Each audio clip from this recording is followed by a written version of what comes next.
मैं पूरी तरह खौफजदा थी। मेरा पूरा वजूद सूखे पत्ते की तरह लरज रहा था। मेरी आंखों से आंसू बह रहे थे। मैं बेजन हुई जा रही थी। रो रो कर मेरा गला सूख गया था। आने वाले वक्त का सोचकर ही मेरी रूह फना हो रही थी। जाने मेरे साथ क्या होने वाला था, और जाने में यह सब सह भी पाऊंगी या नहीं। पता नहीं मुझे कब तक इस तकलीफ के साथ जीना था। मैं कुछ भी नहीं जानती थी। मैं थर थर कांप रही थी। मैंने अपने बचाव के लिए बहुत हाथ पैर मारे थे, बहुत मिन्नतें की थी, गिड़गिड़ा आई थी, मगर यहाँ मेरी फरियाद सुनने वाला कोई भी नहीं था।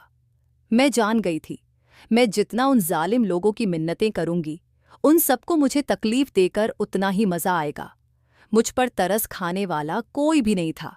दुख और तकलीफ से मेरा बुरा हाल था। मैं अभी अपने बचाव के लिए सोच विचार कर ही रही थी, मगर मुझे कुछ भी समझ नहीं आ रहा था। तभी दरवाजे खोलने की आवाज आई तो मेरे रोंगटे खड़े हो गए। मैं अच्छी तरह जानती थी कि आने वाला कौन था और मेरे साथ क्या करने वाला था। उस आदमी के लिए ही तो आज की रात मुझे दुल्हन की तरह सजाया गया था। मैं बहुत ही फैंसी ड्रेस पहने जेवर से लदी उस आदमी के लिए बैठाई गई थी। वो मेरा पति नहीं था और ना ही मैं अपने ससुराल में बैठी थी। यह एक कोठा था और आने वाला आदमी मेरा पहला ग्राहक था। उस राह को खुश करने के लिए ही मुझे पूरा सजाया गया था। वैसे तो यह वक्त हर लड़की के लिए बहुत ही तकलीफदेह होता है। कोठे की जीनत बनना और हर रात मर्दों के हाथों दागदार होना किसी भी लड़की के लिए आसान नहीं, मगर मेरा हाल उन सबसे अलग था। जिल्लत और तकलीफ से कहीं ज्यादा मेरे वजूद पर खौफ सवार था। वजह मेरी उम्र थी। मुझे कुछ ही दिन हुए थे। इस कोठे पर आए मुझे उस कोठे पर जबरदस्ती लाया गया था। मैंने यहां से भागने की बहुत कोशिश की थी, मगर इस कोशिश के नतीजे में मुझ पर पहले ही दिन मारपीट की गई, और इस मारपीट से मेरे वजूद पर जो जख्म पड़े थी, उनकी वजह से मुझे कुछ दिन कमरे में बंद रखा गया। वरना तो शायद जिस दिन मैं इस कोठे पर लाई गई थी, उसी दिन ही मुझे इस तरह सजा सवार कर किसी दरिंदे के हवाले कर दिया जाता। जख्मों से चूर चूर बंद कमरे में कुछ दिन तो मैंने सुकून से गुल्ली लिए, मगर कब तक जिस मकसद के लिए मैं यहाँ लाई गई थी, वो मकसद तो किसी दिन पूरा होना ही था। ऊपर से मेरी बेतहाशा खूबसूरती ने पहले दिन ही इस कोठे पर ग्राहकों की लाइन लगा दी थी, जिसकी वजह से कोठे की मालकिन बहुत खुश थी और मेरे जरिए पैसे कमाने के लिए बहुत बेताब हो रही थी। रोज सब्र करके मेरा ठीक होने का इंतजार कर रही थी। आसी थी। ठीक होने का इंतजार करने के बाद आज वो दिन आ ही गया था, जब वो मेरे वजूद को दाग पर दाग कर पैसा कमाने वाली थी। से मेरा बुरा हाल था। मैंने अपने आंखों को जोर से मीच रखी थी। मुझमें बिल्कुल भी हिम्मत नहीं थी कि मैं आने वाले को देख सकती। शायद दिल के किसी कोने में यह ख्याल था कि इस तरह आंखें मचने से मैं बच जाऊंगी और किसी के जुल्म का निशाना नहीं बनूंगी। हालांकि ऐसा तो हरगिज नहीं हो सकता था। फिर वो आदमी मेरे पास आकर बैठा और बहुत बेदर्दी से मेरा बाजू पकड़ते हुए मुझे अपने करीब किया। तो लरज दे वजूद के साथ मैंने आंखें खोलकर उस आदमी को देखा। वो तकरीबन 55 साल का बूढ़ा था। उसकी आंखों में हैवानियत साफ नजर आ रही थी। वह मुझे नोचने के लिए बेताब से बैठा था। जब उसको देखकर मेरी आंखें खफ से उबल पड़ी थी। मैंने एक आखिरी कोशिश के तौर पर उससे रहम की भीख मांगी, और उसके बदले में जो कुछ मेरे साथ हुआ वो मैं तो शब्दों में बयां नहीं कर। उस जालिम बूढ़े ने मुझ पर जरा भी तरस नहीं खाया था और बिना सांस लिए मुझे जानवरों की तरह नोचता रहा। उसकी जाति तो मुझसे बर्दाश्त नहीं हो रही थी। मैं दर्द के मारे चिकती चिल्लाती रही, मगर उससे मुझ पर तरस नहीं आया था, बल्कि ऐसा लगता था जैसे मेरे चीखने से उसकी लज्जत में और बढ़ोतरी होती, और वह पहले से भी ज्यादा जोश उसके साथ मुझे अपनी दरिंदगी का निशाना बना रहा था। मैं जितना ही उससे ने की और उसको खुद से दूर करने की कोशिश करती, वो उतना ही ताकत के साथ टूट पड़ता। उसने मुझ पर बिल्कुल भी तरस नहीं खाया। मेरा अंग अंग दबोच डाला, और जब मैं बेहाल होकर नीम बेहोश हो गई, तब उस आदमी की हैवानियत भी खत्म हो गई थी। वह मुझसे दूर होकर बैठ गया। तकलीफ से मेरा बुरा हाल था। मैं बहुत ही तकलीफ में थी। मुझ में हिम्मत नहीं हो रही थी कि मैं अपने वजूद को हरकत दे पाती। ये एल रहा था जैसे आज की रात मेरी जिंदगी की आखिरी रात हो, और काश कि ऐसा ही हो जाता। इतना कुछ सह लेने के बाद तो वैसे भी मुझ में जीने की चाह ही नहीं बची थी। मैं जीना नहीं चाहती थी। अभी तो शुरुआत थी, ना जाने आगे मुझे कैसे दरिंदगी का सामना करना पड़ता। मैं इस बारे में कुछ भी नहीं जानती थी। अभी रात का हिस्सा बाकी था और उस दरिंदे ने मुझे पूरी एक रात के लिए खरीदा था। और जिस तरह से वो बेड पर फैल कर बैठा हुआ था, उसके अंदाज से तो साफ था कि अभी उसके यहां से जाने का कोई इरादा नहीं था। वो यकीनन अपनी रात पूरी करने वाला था। रात पूरी करने का मतलब मैं अच्छी तरह से समझती थी। यही सोचकर मेरा दिल बहुत घबरा रहा था। उसने मुझे तकलीफ की इंतहा पर पहुंचाकर औंधे मुंह गिराया था। उस पल मेरा दिल अपने ईश्वर से फरियाद कर रहा था कि मुझे और तकलीफ से ना गुजारना पड़े। इससे पहले ही मेरी जिंदगी वाकई ही खत्म हो जाए, या फिर कोई ऐसा चमत्कार हो जाए कि मुझे ऐसे किसी भी दरिंदगी का सामना करना ना पड़े। मैं तो अभी तक जान ही नहीं पाई थी कि मुझे किस जुर्म के लिए यहां लाया गया था। आखिर मेरा कसूर क्या था जिसकी मुझे इतनी बड़ी सजा मिली थी। मुझे अपना घर और अपने माता पिता याद आ रहे थे। यकीनन मेरे माँ बाप मेरे लिए बहुत परेशान होंगे और मेरी तलाश में पूरा छान मरा होगा। मगर किसी को क्या खबर कि मैं कहाँ थी। उनको तो कल्पना में भी नहीं होगा कि उनकी बेटी एक कोठे पर मौजूद थी और अब जिंदा लाश बन चुकी थी, जिसकी इज्जत पर बट्टा लग चुका था और पूरी जिंदगी दागदार हो चुकी थी, जिसके जीने का कोई जज्बा बाकी नहीं था। मैं दुखते और बेहाल वजूद के साथ प्रार्थना कर रही थी, इसी तरह मेरे माँ बाप मुझ तक पहुंच जाए और मुझे इस नर्क से छुटकारा दिला दे। फिर चाहे मुझे जिंदगी भर लोगों के ताने सुनने पड़े, चाहे हमदर्दी के आड़ में लोगों की चुभती सवालिया नजरों को बर्दाश्त करना पड़े, मगर वह सब इस तकलीफ से बहुत कम होगी जो मैं झेल रही थी। धीरे से मेरी नजर उस आदमी पर पड़ी तो मैं चौंक गई। वह गौर से मुझे देख रहा था। यकीनन वह मेरे होश में होने का इंतजार कर रहा था। मेरी आंखों में एक अजीब सा लहर दौड़ गई। फिर उससे पहले कि मैं कुछ कहती, उसने मुझे सहारा देकर उठाया और बेड के साइड टेबल पर पड़ा पानी ग्लास में डालकर मेरे लब्बों से लगाया तो मैं एक ही सांस में पूरा गिलास ही पी गई। मुझे पानी पिलाने के बाद वो बोला, मैं तुम्हारा होश में आने का इंतजार कर रहा था कि जब तुम्हारा होश आ जाए तो तुमसे बात करो। उसकी बात पर मैं हैरानी से देखने लगी। मुझे तार तार करने के बाद उसको बात करना याद आया, और आखिर वह मुझसे क्या बात करना चाहता था। अभी मैं सोच ही रही थी जब वह दोबारा बोला, तुम्हारे कोमल वजूद ने तो मुझे पागल सा कर दिया है। तुम्हारा साथ पाकर तो मुझे यह रात बहुत ही कम पड़ रही है। तुम्हें बार बार पाने की ख्वाहिश मेरे दिल में शिद्दत से जाग रही है। इसलिए मैंने एक फैसला किया है। अगर तुम चाहो तो मेरा इसमें साथ दे सकती हो। फैसला तुम्हारे हाथ में है, लेकिन तुम समझदारी से काम लोगी तो इसमें तुम्हारा ही फायदा होगा। वो आदमी बहुत ही दो मायने वाली बातें कर रहा था, जिनमें से आधी तो मेरे सर पर से गुजर रही थी। मैं बिल्कुल नहीं समझ पा रही थी वो मुझसे चाहता क्या था। तभी वह अचानक से बोला, क्या तुम मेरी पत्नी बनोगी? अगर तुम हाँ कर दो तो मैं तुम्हें खरीद कर यहां से ले जाऊंगा और हमेशा के लिए तुम्हें अपने घर की मल्लिका बनाकर रखूंगा। अगर तुमने इनकार किया तो याद रखो, हर रात एक दरिंदा तुम्हें नोचने के लिए आएगा, और हो सकता है नया आने वाला मुझसे भी ताकत में कई ज्यादा हो। उस बूढ़े आदमी की बात सुनकर मुझ पर हैरत के आसमान गिने थे। मेरा हुस्न बहुत ही ज्यादा था, यह तो मैं जानती ही थी, मगर इतनी हसीन होगी कि कोई आदमी एक रात में ही मुझ पर पागल हो जाए, यह मैं नहीं जानती थी। उसके साथ जिंदगी गुजारने का सोचकर भी मुझे अजीब सा महसूस हो रहा था कि उसके साथ रहने का मतलब हर रात उसकी दरिंदगी का निशाना बनती। मगर उसकी बाह में दम था। वह बूढ़ा आदमी था।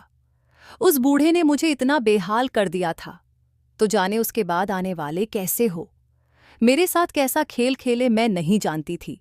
मैं एक कोटे पर थी और यहाँ हर रात मुझे मर्दों के हाथों बिछना था। तो बता था, मैं इस तरह कई मर्दों का हाथ में जाने के बजाय एक के साथ ही रह लूं और क्या बता मुझसे शादी करके वो मुझ पर इस तरह की दरिंदगी ना दिखाए। यह सोचकर मैंने फौरन ही उसको हाथ कर दी और एक उम्मीद भरी नज़रों से उसको देखने लगी। मेरे हाँ करने पर उसके चेहरे पर जहरी मुस्कुराहट बिखर गई। मुझे इंतज़ार करने का बोलकर वह कमरे से बाहर चला गया। थोड़ी देर गुजरी होगी कि कोठे की मालकिन मेरे पास आई। उसके चेहरे पर बहुत ही गुस्सा और बौखलाहट फैली हुई थी। मुझे कहने लगी, बड़ी खुशनसीब है रे तूने तो पहले ही रात तुम्हारा खरीदार पहुंच गया और सेठ के दिल को तुम इतनी अच्छी लगी हो कि वो तुम रीमो मांगी कीमत अदा कर रहा है। वैसे तो मैं मोह मांगी कीमत पर बहुत खुश हो जाया करती थी, मगर तुम्हें बेचने का मेरा बिल्कुल भी दिल नहीं था। मैंने तो बहुत कुछ सोच रखा था, मगर अब उस मनहू सेठ को तो मैं इनकार भी नहीं कर सकती, वरना अपनी शामत बुला बैठूंगी। कोठी की मालकिन गुस्से से बड़बड़ा रही थी, मगर मेरा तो खुशी से बुरा हाल था। मुझे यकीन नहीं आ रहा था मेरे ईश्वर ने मेरी फरियाद सुन ली थी, और वो भी इतनी जल्दी मुझे इस नर्क से छुटकारा मिल गया था। अब चाहे मैं उस बूढ़े की जातियों को सही लूं, मगर इस नरक से तो मुझे छुटकारा मिल रहा था। मेरे लिए इतना ही बहुत था। फिर मैंने एक लम्हा भी देर नहीं लगाया और अपने टूटे फूटे वजूद को संभालती उस बूढ़े के साथ चल दी। दिल में एक उम्मीद जागी थी कि अब बाकी की जिंदगी अच्छी गुजार होंगी, मगर नहीं जानती थी आने वाला वक्त मेरे लिए कितना तकलीफदेह होने वाला था। मेरी जिंदगी नर्क से भी नर्क बनने वाली थी और मुझे इस बात का पता ही नहीं था। मैं उस बढ़े की असलियत से बेखबर उस कोठे से आज़ाद होने पर खुश हो रही थी। नहीं जानती थी कि मेरी खुशी और आज़ादी का यह वक्त बहुत कम है। उसके बाद मेरे साथ जो होने वाला था, मैंने तो सपने में भी नहीं सोचा था। उसने मुझसे शादी तो की, मगर शादी के बाद जो कुछ उसने मेरे साथ किया, उसने मेरा वजूद की धज्जियां ही उड़ाकर रखती थी। उस बूढ़े ने मेरी रूह तक को नोच डाला था। मैंने कभी भी नहीं सोचा था कि जिंदगी मेरे साथ इतना बड़ा मजाक करेगी। मैं उसे किसी अच्छे की व्यवहार की कल्पना तो नहीं कर रही थी, मगर वह इस हद तक दरेदी दिखाएगा, इस बात को मुझे हरगिज भी अंदाजा नहीं था। उसके लिए जख्मों और निशान ने मुझे कहीं का नहीं छोड़ा था। मेरा खुद अपनी जान खत्म करने का दिल चाह रहा था, लेकिन इतना कुछ हो जाने के बाद भी मुझ में इतनी हिम्मत नहीं थी कि इतना कुछ झेल लेने के बाद मैं एक खराब मौत को गले लगा पाती। मुझे उस वक्त अपने साथ होने वाले जुल्म की वजह अच्छे से समझ आ गई थी। जब उस बूढ़े ने मेरे साथ, हम दो बहनें और एक ही भाई था जो कि हम दोनों बहनों से छोटा था। एक वक्त था जब हमारे घर में खुशहाली थी, पैसों की कोई कमी नहीं थी और ना ही किसी और बात का मसला था। पिताजी की तरफ से हमें खूब प्यार मिला था। हमारा घराना ऐसा नहीं था जहां बेटियों को नज़रअंदाज किया जाता, बल्कि हमें हमारे पिताजी ने बहुत प्यार दिया था। हमारी खुशहाल फैमिली थी, मगर ना जाने किसकी नज़र हमारे घर को लग गई जब अचानक हालात ने पलटा खाया। मेरे पिताजी का कारोबार में दो धोखा हुआ था और लेने के देने पड़ गए। एकदम से उनके सर पर करोड़ों का कर्ज चढ़ गया। कर्ज तो इतना ज्यादा था कि मेरे पिताजी अपना घर, थोड़ी सी जमीन और बैंक बैलेंस देकर भी अपनी जान नहीं छुड़ा सकते थे। अब कर्ज लेने वाले मेरे पिताजी की जान को आ गई थी। इस सब ने पिताजी को बहुत परेशान और बीमार कर दिया। खौफ से मेरे पिताजी का बुरा हाल था, क्योंकि कर्ज लेने वाले मेरे पिताजी को तरह तरह की धमकियां देने लगी थी। ज्यादातर यही सुना और देखा गया है कि ऐसे हालात में खानदान वाले बहुत बड़ा सहारा बनते हैं, मगर हमारे वक्त में ऐसा कुछ नहीं था। हमारा सहारा बनने की बजाय हमारे खानदान वालों ने भी हमसे मुंह मोड़ लिया था। हालात बद से बदतर होते जा रहे थे।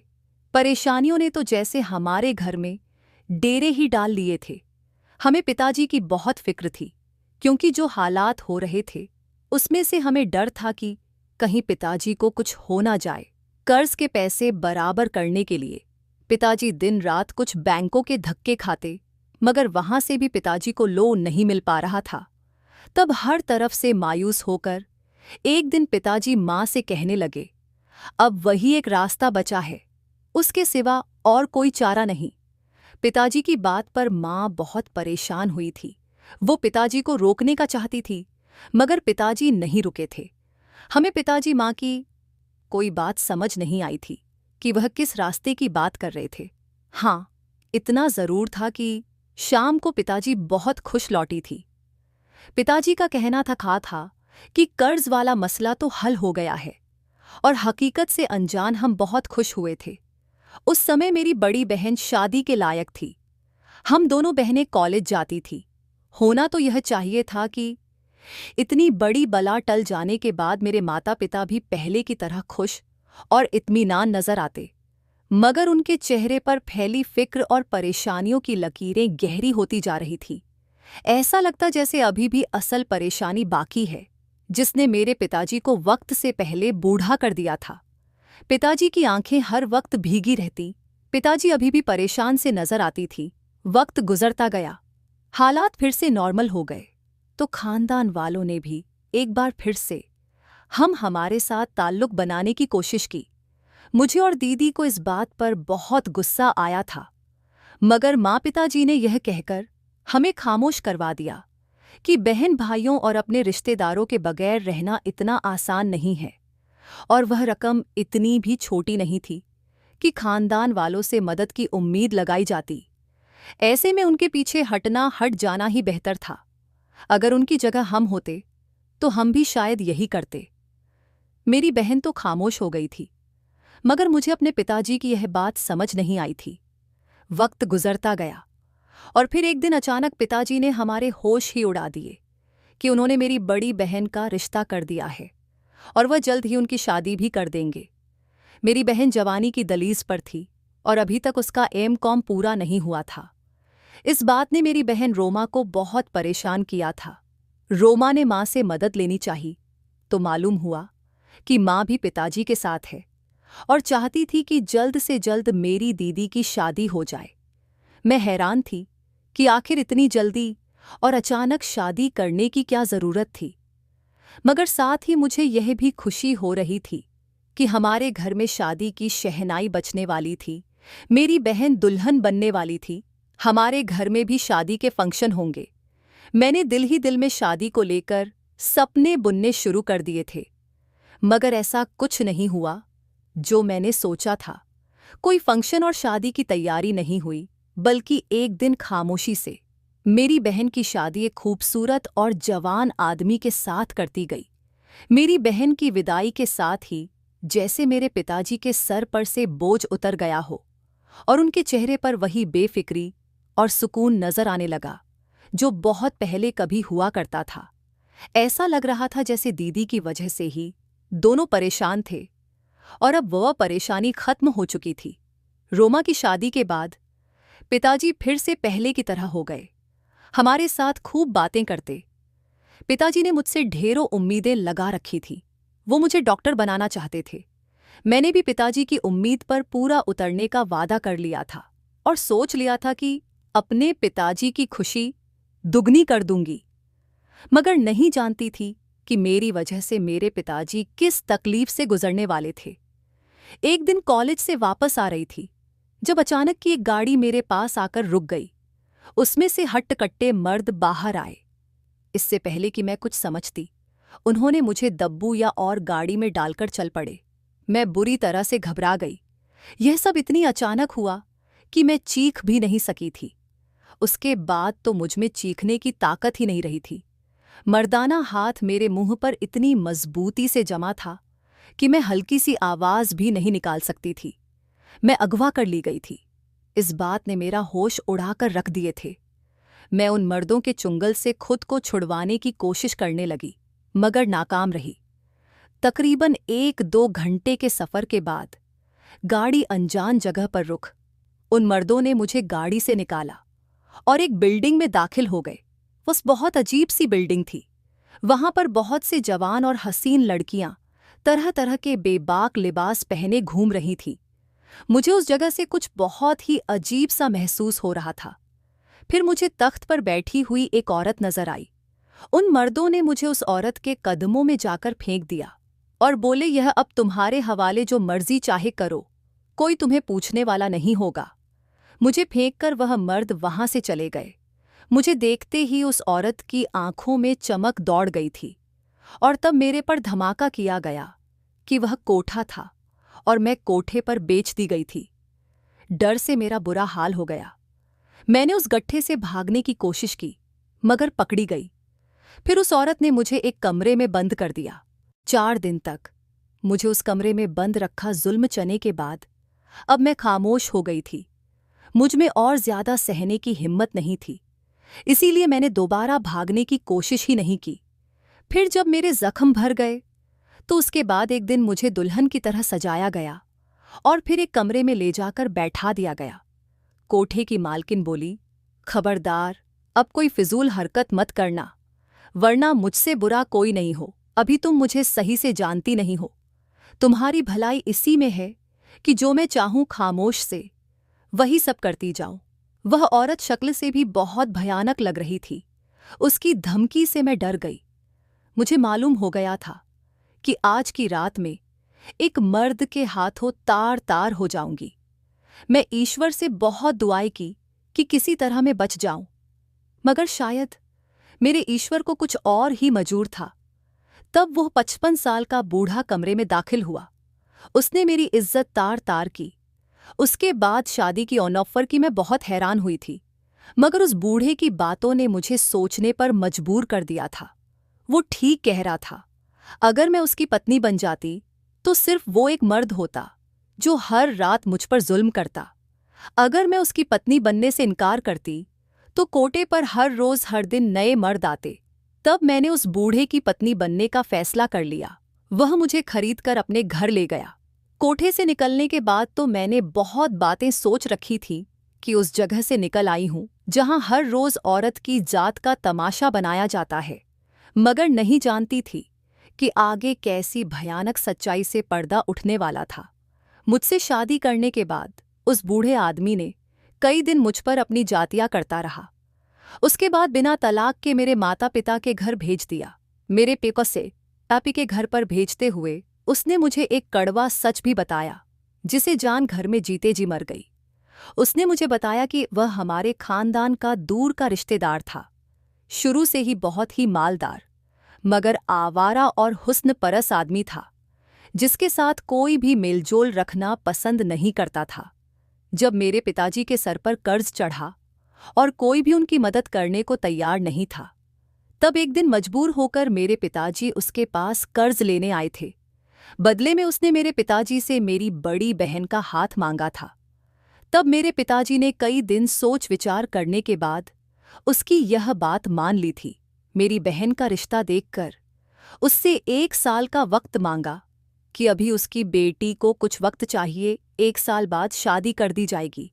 मेरे पिताजी की बातों पर विश्वास करके उस बूढ़े आदमी ने पिता का करोड़ों का कर्ज अदा कर दिया।